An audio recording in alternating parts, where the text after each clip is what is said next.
सभी साथियों को मेरा नमस्कार, स्वागत है आप सबका आज 19 फरवरी के जनसत्ता विश्लेषण में। पहली खबर आती है अंतर्राष्ट्रीय भारत संबंध को लेकर। कतर के साथ हमने और समझौते करे हैं कई क्षेत्रों में।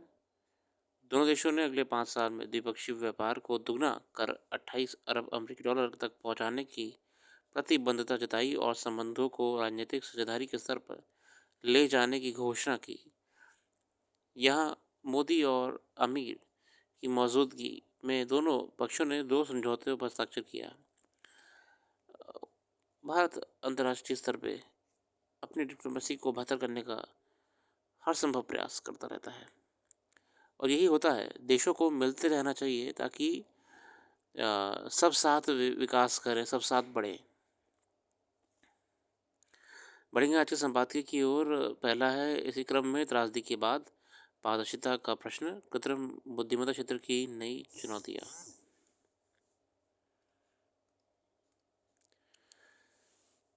त्रासदी के बाद आर्टिकल हुई आपके नई दिल्ली स्टेशन को लेकर। मैं इस पर नहीं जाऊंगा, मैंने बहुत आर्टिकल इस पर पढ़ लिए हैं। बात वही घूम फिर के आ रही है, सरकार को कुछ ना कुछ करना ही पड़ेगा वरना ये घटनाएं कभी ख़त्म नहीं होने वाली। पारदर्शिता का प्रश्न, मुख्य चुनाव निर्वाचन आयुक्त के चयन को लेकर जैसे भी कयास लगाए जा रहे थे, आखिरकार वही हुआ। विपक्ष मांग करता रहा कि इस पद पर नियुक्ति के संबंध में सर्वोच्च न्यायालय की सुनवाई तक बैठक को टाल दिया जाना चाहिए, मगर सरकार ने उस मांग को अस्वीकार करते हुए राजीव कुमार को सेवानिवृत्ति के एक दिन पहले ही बैठक बुला ली और एक नए मुख्य चुनाव आयुक्त की नियुक्ति कर दिया गया। अब इस मामले में सर्वोच्च न्यायालय का जो भी फैसला आएगा उसका बहुत मतलब नहीं रह जाएगा। नए मुख्य निर्वाचन आयुक्त को मनोनीत किया जाना चाहिए गया है। बेसिकली इलेक्शन का चीफ इलेक्शन कमिश्नर के अपॉइंटमेंट को लेकर जो कई कमियां हैं उसको लीडर ऑफ अपोजिशन ने उजागर करा कि पहली बात तो अपॉइंटमेंट्स कमेटी में आपने सीजीआई को हटा दिया। उसके बाद अपॉइंटमेंट्स कमेटी में जो नाम प्रोवाइड कराए जाते हैं, जब उन पे ऑपोजिशन विरोध करता है तो वो सुनी नहीं जाती है और ऑपोजिशन के विरोध के बाद भी नियुक्ति कर दी जाती है। मुख्य निर्वाचन आयुक्त की नियुक्ति में निष्पक्षता की मांग इसलिए उठती रही थी है कि इसी संस्था से लोकतंत्र की रक्षा का भरोसा बनता है। पिछले कुछ वर्षों में निर्वाचन आयुक्तों के सरकार की मंशा के अनुरूप काम करने, मतदाता सूची और मतदान मशीनों में गड़बड़ी कराने, मतदान संबंधी ब्यूरो में तो तालमेल न होने आदि गंभीर आरोप लगाए हैं। कई आरोप लगाए विपक्षी पार्टियों ने कि चुनाव निष्पक्ष नहीं हो रहे हैं, मशीनें गड़बड़ हैं वगैरह वगैरह। स्वतंत्र और निष्पक्ष चुनाव संवैधानिक संकल्प है। यह तभी संभव हो सकता है जब निर्वाचन आयुक्त स्वायत्ता और निष्पक्ष ढंग से काम कर सके। अगर उसका झुकाव किसी दल विशेष या सत्ता पक्ष की तरफ होगा तो इसका असर चुनाव नतीजों पर नजर आ जाएगा। स्वायत्ता के साथ साथ ये भी मांग भी लगातार उठती रही है कि निर्वाचन आयोग की को एक नकदंत विहीन संस्था के बजाय अधिकार संपन्न संस्था बनाया जाना चाहिए। ये तो है, चुनाव निष्पक्ष होना चाहिए। अगला संपादकीय है कृत्रिम बुद्धिमत्ता क्षेत्र की नई चुनौतियाँ। ये लिखा विजय कुमार सिंह साहब द्वारा। अभिषेक जी कहते हैं, प्रौद्योगिकी का एक लिखित नियम यह है कि यह जिस जगह सबसे कम लागत और सर्वश्रेष्ठ दक्षता के साथ तैयार होता है, पूरी दुनिया अपनाने के लिए उसी तरफ दौड़ पड़ती है। जैसे एक दौर था जब दुनिया में आईटी प्रतिभाओं की बात होती थी तो हर कोई भारतीय मेधा का सम्मान करता था। ये रुतबा आज तक कायम है। इसी का असर है कि अमेरिकी सत्ता पर दोबारा काबिज डोनाल्ड ट्रंप ने रोजगार में प्रवासियों के योगदान में कटौती करने के इरादे से H1B वीज़ा में तब्दीली के संकेत दिए हैं, तो अमेरिकी कंपनियों ही विरोध करने लगी। इसलिए कि आईटी तकनीक और इंजीनियरिंग के मामले में आज भी अमेरिका यूरोप में भारतीयों को तूती बोलती है। अब देखिए नई सरकार आई अमेरिका में डोनाल्ड ट्रंप साहब की, उन्होंने क्या कहा, जो H1B वीज़ा होता है उसको लेकर कहा हम इसे बंद कर देंगे भैया। बहुत लोग आ गए हैं बाहर से। H1B वीज़ा क्यों होता है कि बेसिकली जो आपके विदेशों से टेक्निकल डिग्री वाले, प्रोफेशनल डिग्री वाले लोग होते हैं, विशेषकर भारत से भी लोग आते हैं बहुत। अगर उन्हें अमेरिका में काम करना है तो उनको ये वीज़ा मिलता है। जो भारत से लोग, आपने सुना होगा कि इंजीनियरिंग करी मगर आपने यूएस चले गए, तो यूएस कैसे चले गए? टूरिस्ट वीज़ा घूमने जाते हैं, काम करने का वीज़ा कौन सा होता है? H1B वीज़ा होता है। उसमें आप प्रोफेशनल डिग्री के आधार पे, प्रोफेशनल डिग्री की बेसिस पे अप्लाई करते हैं। तब जाते हैं।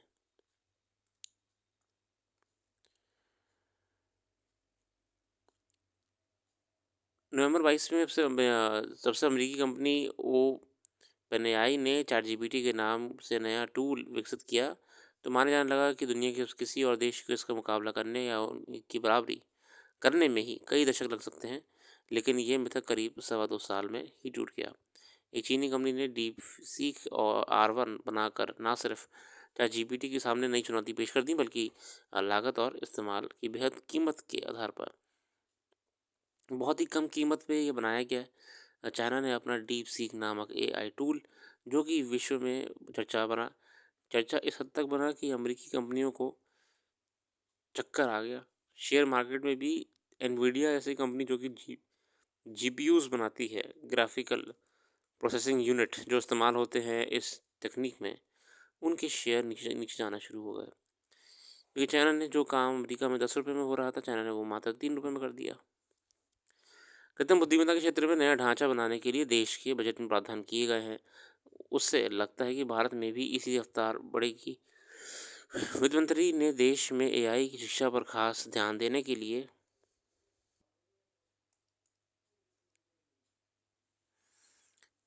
लिए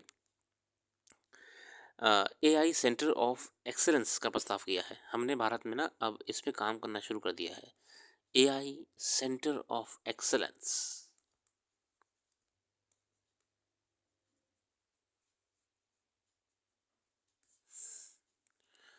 इसके लिए आवंटित 500 करोड़ रुपए 23-24 में के बजट में आवंटित 255 करोड़ रुपए इसके करीब दोगुना है।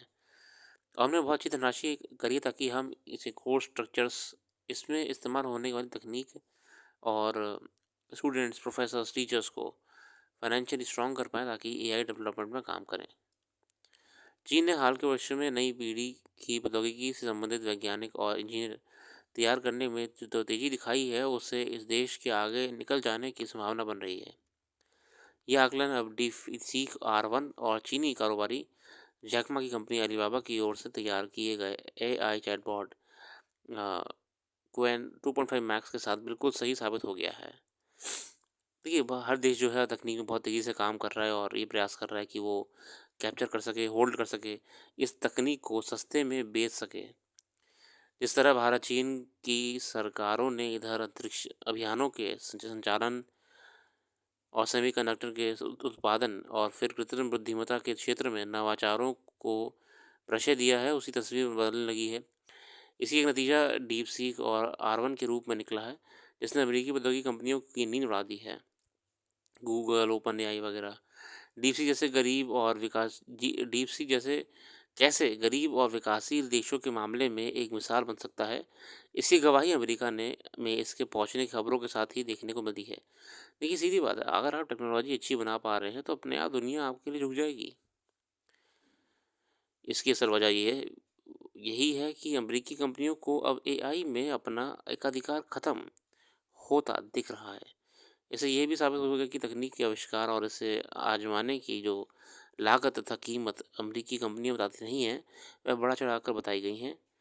अब अमेरिकी कंपनी देखिए किसी वैल्यूएशन बहुत बढ़ा के करती हैं। बताया गया है कि ओपन एआई ने चैट जीपीटी को जिस लागत में बनाया था, डीपसीक के निर्माण की लागत उससे 10 गुना कम आई है। इससे साबित हुआ है कि कृत्रिम बुद्धिमत्ता वाले वही काम सस्ते में या फिर मुफ्त में हो सकते हैं, जिनके लिए अमेरिकी कंपनियां 10 गुना से ज़्यादा पैसा लेती रही हैं। तकनीक तो मार्केट डिस्रप्शन करने के लिए आती रहती है,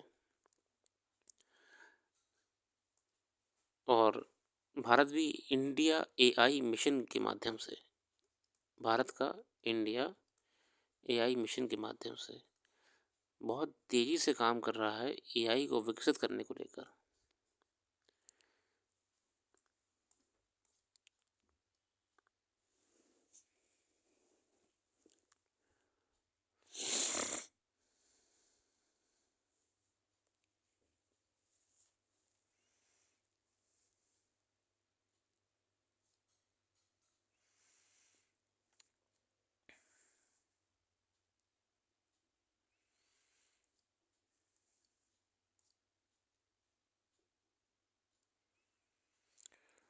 इसी के साथ आज के लिए रखते हैं। अपना कीमती समय देने के लिए बहुत बहुत धन्यवाद। कल फिर आएंगे नई वीडियो के साथ।